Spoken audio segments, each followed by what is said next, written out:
Karibu sana waziri. Let's appreciate waziri as he comes to make his remarks. Karibu.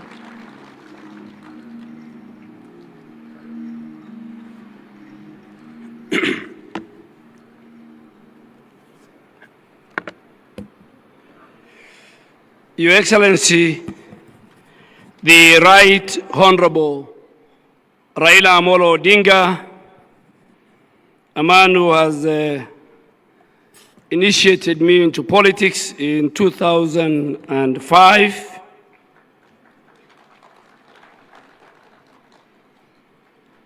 Your Excellency, the Governor of Homa Bay, Honorable Gladys Wanga, one of my very, very good legislator when I was the leader of majority, the chair of the Council of Governors, Excellencies governors, deputy governors, colleagues from both the Senate and the National Assembly, colleagues from both levels of government, our development partners, Honorable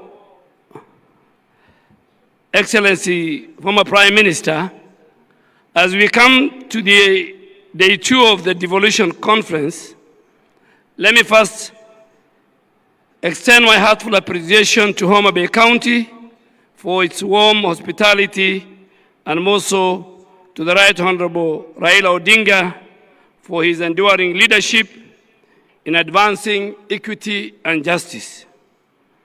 The theme for the people, for posterity, devolution as a catalyst for equity, inclusion, and social justice, reflects devolution as our constitutional and moral compass. It reaffirms our past 2 days as a powerful driver of an inclusive prosperity, tangible equity, and effective governance. Social justice, Honorable Prime Minister, demands that every Kenyan has an equitable access to opportunities. He has equitable access to protections, and he has equitable access to essential services. A goal that devolution advances by bringing government closer to the people, correcting historical imbalances, and ensuring fairness in the distribution of resource allocation. Ladies and gentlemen, Honorable Prime Minister, guided by this principle, our health reform under the universal health coverage focuses on 4 key pillars: human resource for health, making sure equitable deployment of skilled health workers, integrating community health promoters into the formal system, and scaling up specialist training to ensure we have skilled care in every county. And Honorable Prime Minister, as a person who worked with you during the 2010 Constitution, I am still and will always believe that devolution was right, devolution has done the best, and the days when decisions were made for our country from the street of Harambee House or Harambee Street, where you have one side the office of the president, and the other side you have the National Treasury, and all other related offices, including the Judiciary, the Public Service Commission, the Office of the Attorney General, Parliament.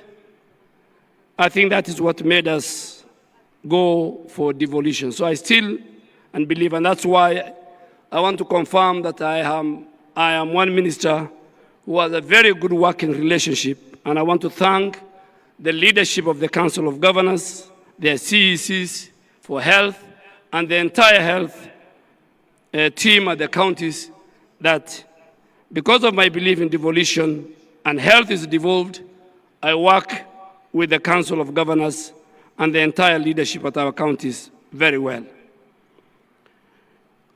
On health financing, restructuring through social health insurance with the dedicated funds for primary health care, chronic illness, and emergencies, while we are leveraging on public-private partnership to expand our physical space. These health reforms are already delivering tangible gains, reducing maternal mortality, expanding our ICU and HDU capacity along our counties and our referral hospitals, improving our immunization coverage, and enhancing access to oncology, dialysis, and other specialized services. However, challenges remain, including limited physical space, health workforce gaps, emerging health threats, and inequities in access. But these are addressed through devolution, innovation sharing, and collaboration and partnership across our counties. Honorable former Prime Minister and Excellencies Governors, ultimately, social justice in healthcare demands quality care that is accessible, affordable, and dignity. And from Homa Bay to Turkana, Mandera and Nairobi, it's for this reason that the ministry's reforms and the spirit of devolution reinforces and amplifies each other. Our work is about the people, their dignity, their opportunities, and their future. We have both the responsibility and the means to make social justice a lived reality through a well-governed, well-resourced, people-centered health system. Your Excellency, the Prime Minister, before I conclude, I want to make a confession.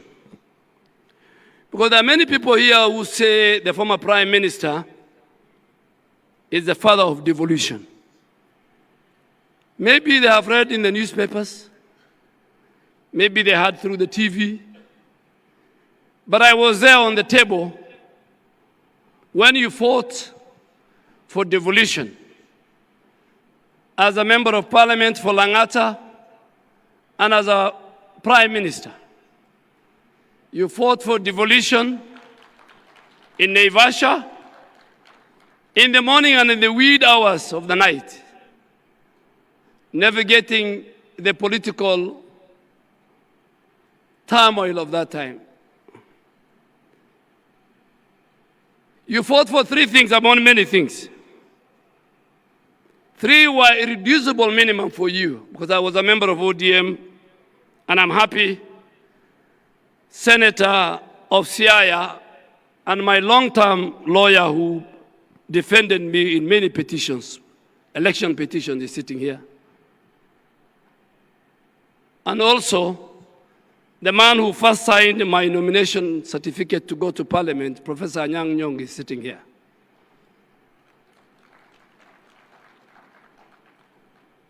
You fought for many things, but you had three irreducible minimum. You achieved two. You achieved devolution, and you achieved, and you helped us as a community, the Muslim community, the Qadi's court to be entrenched in the Constitution.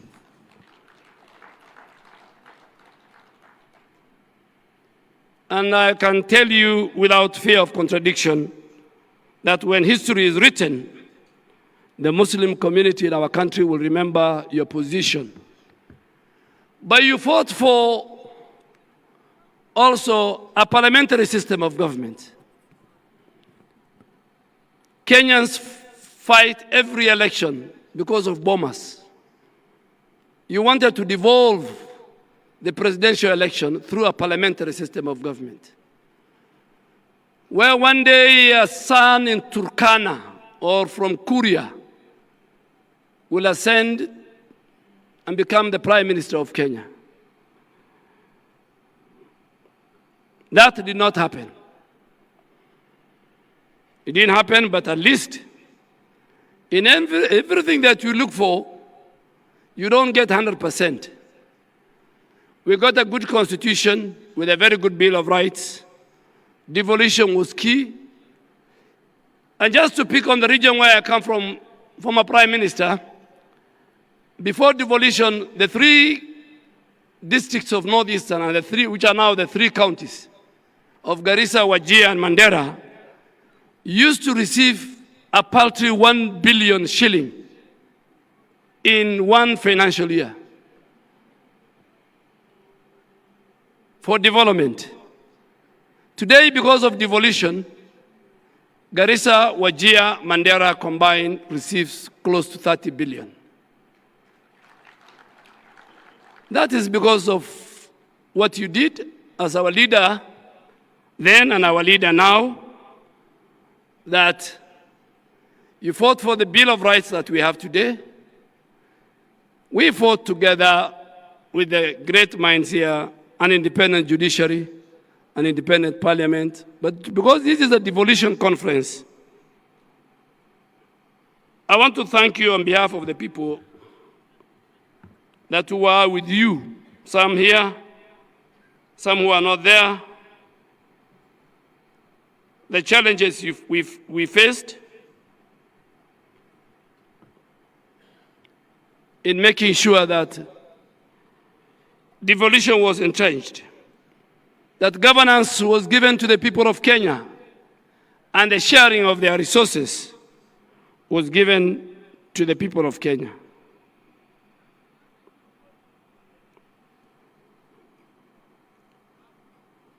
And that is why, again, you have remained consistent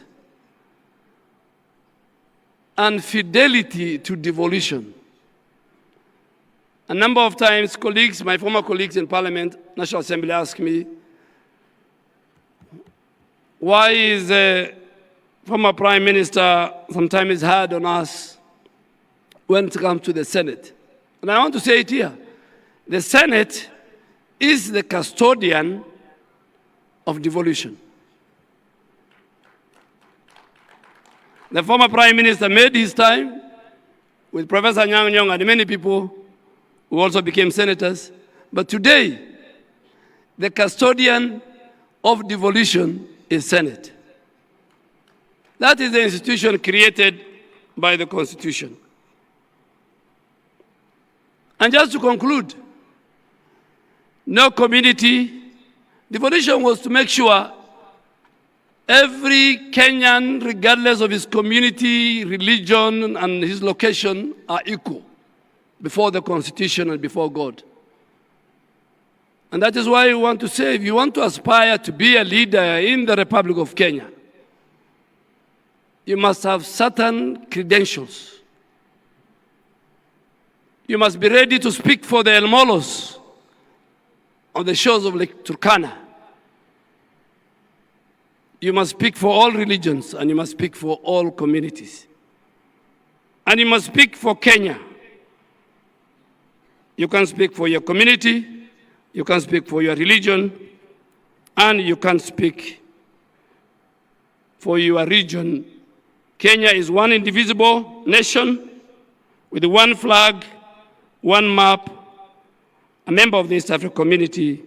And in conclusion, on behalf of the Ministry of Health, I reaffirm our belief together we can ensure devolution truly delivers for the people, for posterity, and for justice. Thank you, God bless you, and God bless the Republic of Kenya. Another round of applause for Waziri.